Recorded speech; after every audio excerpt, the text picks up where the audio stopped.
ഇപ്പോൾ നേരത്തെ നമ്മൾ സമാധിയുടെ കാര്യം പറഞ്ഞല്ലോ, പെട്ടെന്ന് ഓർമ്മ വന്നതാണ്. ഇപ്പൊ കഴിഞ്ഞ ദിവസം ഭയങ്കര ട്രെൻഡിങ് ആയിട്ട് പോയിക്കൊണ്ടിരുന്ന ഒരു വേർഡായിരുന്നു ഈ സമാധി എന്ന് പറയുന്നത്.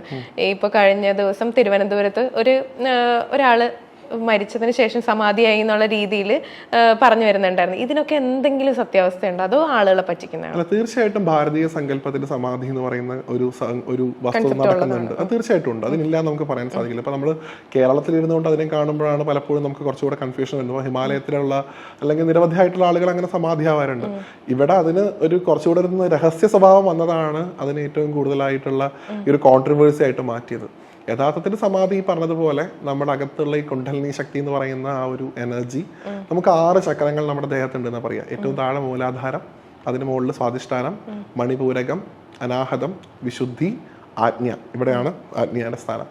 പിന്നെ ഏറ്റവും മുകളിൽ സഹസ്രാരം. അപ്പൊ ഈ കുണ്ഡലിനി ശക്തി ആദ്യത്തെ ചക്രത്തിൽ നിന്ന് 6 ചക്രങ്ങളിലൂടെ സഞ്ചരിച്ച് 7ാമത്തെ സഹസ്രാരത്തിൽ എത്തുന്ന സമയത്ത് നമ്മൾ അനുഭവിക്കുന്ന ഒന്നാണ് സമാധി. യഥാർത്ഥത്തിലുള്ള സമാധി എന്ന് പറയുന്നത് മനുഷ്യന് ഈ പറയുന്ന മരണശേഷം മാത്രം കിട്ടിക്കൊള്ളണം നിർബന്ധമൊന്നുമില്ല.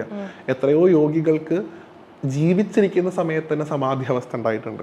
അതായത് ആത്മാവ് പിന്നെ തിരിച്ചു വരും, അങ്ങനെയൊക്കെ കേട്ടിട്ടുണ്ട്. ആത്മാവ് എന്നുള്ള പരമമായിട്ടുള്ള ആനന്ദം എന്ന് പറയില്ലേ നമ്മള്, ഒരു അൾട്ടിമേറ്റ് ഹാപ്പിനെസ്, അതാണ് യഥാർത്ഥത്തിൽ സമാധി. ഇപ്പൊ നോക്കൂ, ഇപ്പൊ ഗുരുവായൂരപ്പന്റെ കാര്യം എടുക്കുകയാണെങ്കിൽ ഭഗവാൻ നോക്കി ചിരിക്കുമ്പോൾ പല ഗോപികമാരും സമാധിയിലായിട്ട് പോയിട്ടുണ്ട്.